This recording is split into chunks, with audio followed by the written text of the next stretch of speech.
What is good, YouTube? Quinn Wade basketball analysis coming to y'all. A quick video. I wanted to talk about the rookie extensions again because I didn't see a lot of these players going this far out without having a contract signed. And a lot of people talked about this every day or the last couple of weeks because we thought that a lot of these contracts would be signed. Like we know, Ben Simmons got the max, Jamal Murray got his money, but it is still players that we do all know and we do all respect that hasn't been able to sign their contracts either because they're far apart, like Buddy Hield, or other players feel that they can be better and can get better money if they wait it out because they trust and going to bet on themselves, like we've seen Jimmy Butler do before, and that's guys like Jaylen Brown. 4 year, 80 million is pretty good for a guy of Jaylen Brown's character and type of play as of right now because we haven't really seen him play at an all-star level. So I understand why the Celtics don't really want to pay him big dollars. But when you look at that wing position, most teams want or need a wing, especially a wing that takes pride and tries hard on the defensive end. And I think that Jaylen Brown is the best defender on the Boston Celtics, and that does include guys like Jason Tatum.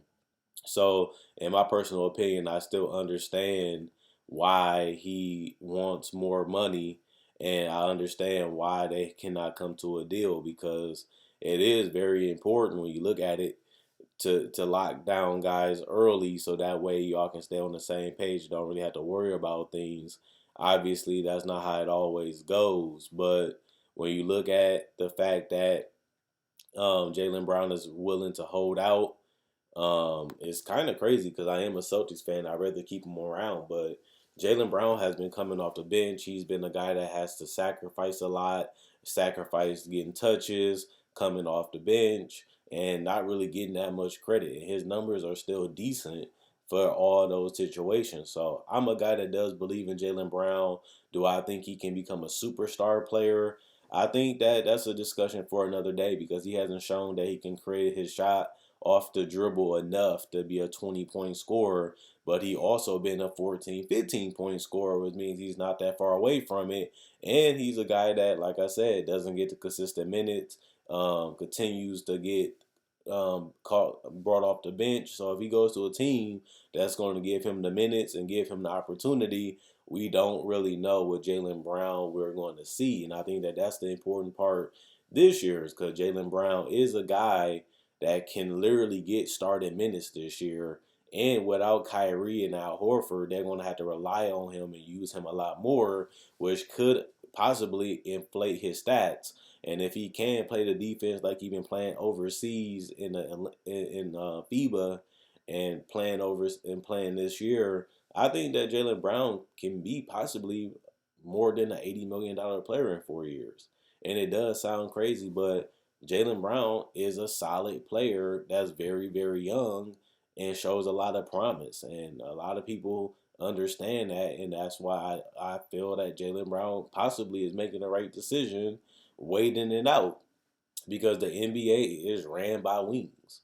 And he is one of the most attractive wings when it comes to play style and when it comes to defense and when it comes to upside. So I definitely feel why he didn't want to sign the $80 million extension. Now, Buddy Hield, they wanted to give him 90. He wants 110. And is Buddy Hield that great of a player because he doesn't play the defense? He's not an all-star caliber player. So I understand why people are starting to say, Buddy Hield, that's a little bit too much money. But he does have a point that somebody will pay it. And we done seen that year after year after year. You think that you can get the guy for this number. You don't want him. You want him to take a pay cut. You want him to sacrifice, or you really don't think he can get that money. And it only takes one team. I know you guys hear that over and over and over again, but it really does only take one team to give him the offer sheet. We don't think that with Chandler Parsons. We don't think that with Harrison Barnes. We don't think that even with Zach LaVine a couple years ago. A lot of people don't feel like he's this. He doesn't play defense. He's a streaky scorer, and one team feel like he has the upside, and then you ended up paying the money anyway. So you know, that's the problem with a lot of these contract extensions is that these players get the money anyway. It's not like holding out is stupid. The only thing about it is guys like Nerlens Noel, who we all thought would take the money, but he decided not to. And now he's one of the very rare cases of a guy that had to take less money instead of getting even a decent contract extension. But when you look at the wings, like the Brandon Ingrams and the Buddy Hills that can, like Buddy Hill can shoot, and the game right now is getting up and down, being able to shoot mid range and shooting threes, and he's a great free throw shooter. So Buddy Hield knocks out a lot of the areas that most teams won't.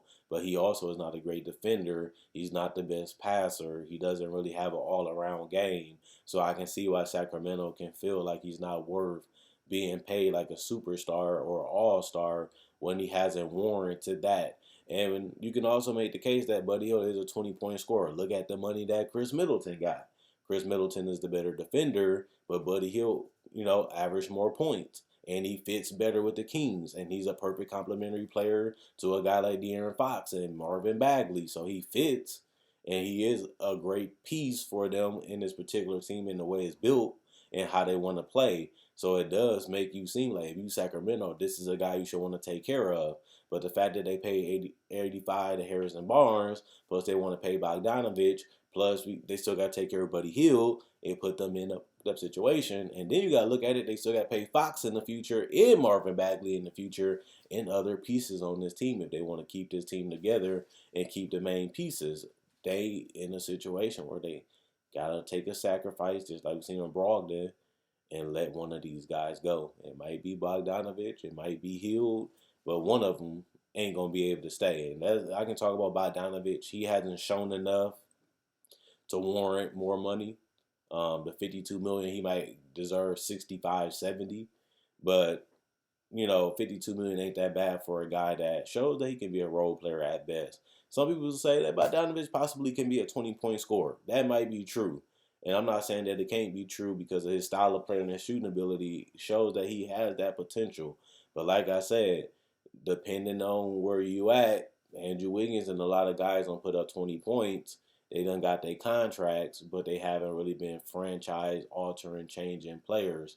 And this is getting to the point where the Jaylen Browns and the Buddy Hields are getting paid like superstars, difference makers when they're not going to help you win a championship. So that's what a lot of people are saying.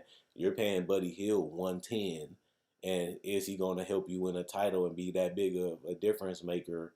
Can he really be a superstar player? And it doesn't look like that, but you might have to pay him like he is one, and that's what we seen with guys like Andrew Wiggins, showing that potential, showing that upside, being able to score 20 points. He gets the money, and he doesn't even live up to that contract so far. And like I said with Middleton was a guy that's an all-star. At least he's an all-star, but he hasn't shown that he can really be a superstar, even though they paid him over 150 million like he is one, and he may never become a superstar player, but you got to pay him because you're in Milwaukee. And that's what I'm saying. If you look at Sacramento, how are you going to get another Buddy Hield if you lose him in free agency? And if you don't want to pay him the money, how are you going to get another Buddy Hield? You had to trade DeMarcus Cousins to get a Buddy Hield, and that was a guy you developed, and now you're trying to replace that void that DeMarcus Cousins left, and they have done it with talent through the draft, but not necessarily just through Buddy Hield. So when you look at Brandon Ingram, he's another guy that has upside. You look at Brandon Ingram, he got the body, he has the length and the tools to be something special, but he also has that, will he be a superstar game-changing player? I don't know yet. I love me some Brandon Ingram. I loved him in the draft, and he has shown that he can be an 18 and 20-point scorer because he has done that already. But is Ingram going to ever become a two-way player? Is he ever going to become a dominant player that can really you can run your offense through? He can get shots and create shots for other players at an efficient and elite level. He has shown that throughout his life in college in flashes, but he hasn't been able to put it together long enough and do it dominant enough to warrant a max contract to be in a superstar player, but he has shown the potential. So this is the thing that the GMs have to go through. And it can be very frustrating because you don't want to overpay for a player. You don't want to take a loss on the player, but you also don't want to lose the player and get nothing in return. So this is a lot of tough contracts. I think all these guys are going to get paid. I think some of these guys are going to take a little small of a pay cut. And I think some of these guys like Pascal Siakam, who I didn't talk about because I feel like he is going to get the max. I think some of these guys are definitely going to get the max money that they can get because of their upside and their potential and their ability to at least be an all-star caliber player. And that's all you're really looking at. If you can get an all-star caliber player on your team or through the draft, you succeeded because everybody either want a superstar, but if I can't get a superstar, at least get an all-star. And a lot of these players can play on an all-star level, and that could warrant them getting a max contract, like I said about Chris Middleton, for example. So I think that that's one thing you have to consider. Like Pascal Siakam hasn't played at an all-star level, you know, or he has played close to it, but we all expect him to take another step and a leap forward, which means he's going to warrant a max if he does do that. But he also has the potential, so even if he doesn't, you still got to pay him like he will because his work ethic and the consistency and his improvement has shown over time that he has been able to walk the walk and talk the talk, and he deserves the money. So you don't want to make him mad. You don't want to make him even test free agency because you want to show commitment and belief and hope in him, and that's the right way to attack it. And I think that that's why a lot of these guys should have been done, like we seen with Murray and Simmons. You know, this is your guy. You know, you want to keep him. You know, you want to have him around. Pay them guys his money and move on with the season and get this distraction cleared up. But we'll see what happens. I think Siakam and Ingram them are going to get the maxes. I think Buddy Hield and Jaylen Brown are going to get, if not the max or close to it, even if it takes them into restricted free agency. These are guys that has been able to show that they can play at the NBA level, that they can be quality players at the NBA level. They can be the second or third option on a good to great team at the NBA level, and you have to pay those type of players even if you don't want to. You don't have to do it eventually, but if you don't, somebody else will. And we done seen that throughout the time of doing this year after year. These players usually get paid the money that they want, even if they don't get the fifth year. So let me know what you guys think. How much money these guys are worth? Do they deserve the contract extensions?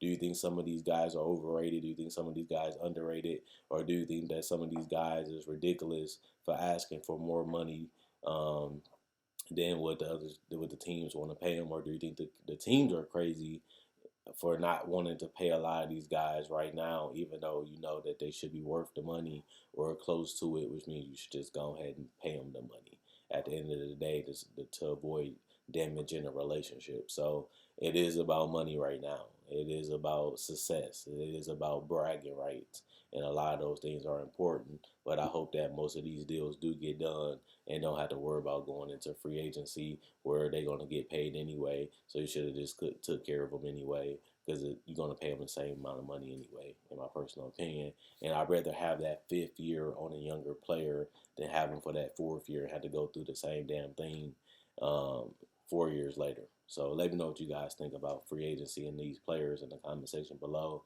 and tell me how much money you think they're worth and how much they're not worth and what you would do for them, because I do read every comment. Thanks for watching.